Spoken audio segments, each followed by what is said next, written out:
Hello，我是哈滚。1.1上半接近尾声，活动剧情想必大家应该都看完了吧？梅兰妮，一位因作业所苦的怪盗。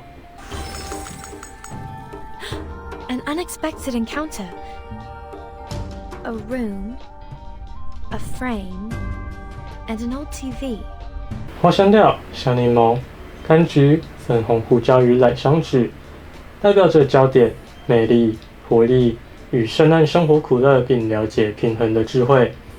14岁时，梅兰妮遭逢大变后，接手了父亲留下的烂摊子，受到新人类公司的嘲讽与打压时，并非暴怒的卷起袖子，而是坦然的握手，只为了争取更多的时间。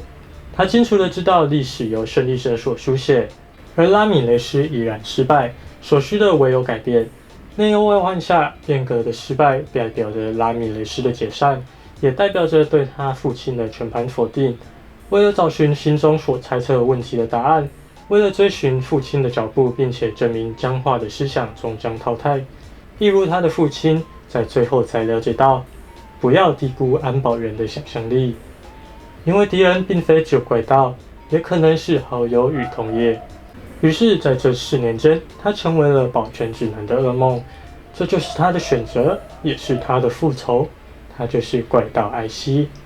Vengeance is not doing justice, and I wanted nothing but to sort out the mysteries. Father died for his broken dream, but it's going to be fine now, for I can see his dream is reliving in me. 怪盗的鼻祖是法国作家莫里斯·卢布朗笔下侦探小说中的主角亚森·罗平。他是无法无天的大盗，精通易容术，千变万化，劫富济贫。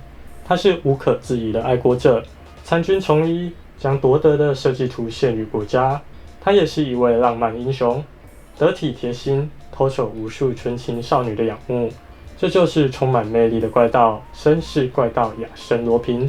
而与怪盗成双成对的便是侦探，像是与亚森·罗平同一时期由柯南·道尔所写的福尔摩斯。而后较为知名的便是日本的推理之父江户川乱步的怪人20面相了，让推理与怪盗的潮流席卷日本，像是以柯南道尔与江户川乱步合体后的江户川柯南，或是金田一等，也使相关的作品不断出现。最早以女性角色作为怪盗出场的作品，便是北条老师的《猫眼》。《猫眼》从1981年开始连载，是关于来生泪、来生瞳与来生爱3姐妹的怪盗故事。3姐妹的父亲海恩兹是一位画家与收藏家，随着海恩兹的失踪，海恩兹的藏品也跟着消失。为了追寻父亲的蛛丝马迹，3姐妹开始寻找并偷回父亲曾经的藏品，而女主角来生瞳也会一次次的送出猫眼的预告信，找回属于他们的宝物，就与梅兰妮一样。1980年代末，一款名为《Where in the World is Carmen Sandiego》的解谜游戏出世。在游戏中，玩家将在世界各地追踪一个叫 Carmen Sandiego 的神偷大盗，透过各种线索来阻止他的计划。在1994年，由游戏改编成了动画《神偷卡门》。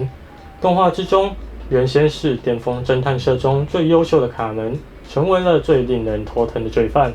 行动中甚至未留下线索，或许就是为了教育侦探社的后辈与玩家，至少他不会将安保指南寄到你家。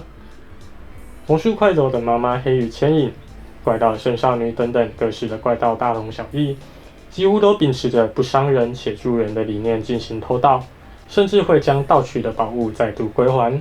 这些矛盾的特点或许就是怪盗的魅力所在。梅兰妮在资源位置与大招中的动物形象就是飞鼠，虽然只能滑翔而不能飞翔，但这也与各种怪盗作品之中被怪盗们随身携带用来逃脱的滑翔翼、滑翔伞相似，这就能知道为什么梅兰妮会是飞鼠形象了。而梅兰妮曾经提到，随着拉米雷斯的发展，他的父亲专注在保全工作上，而他的成长接触更多的就是艾希老师。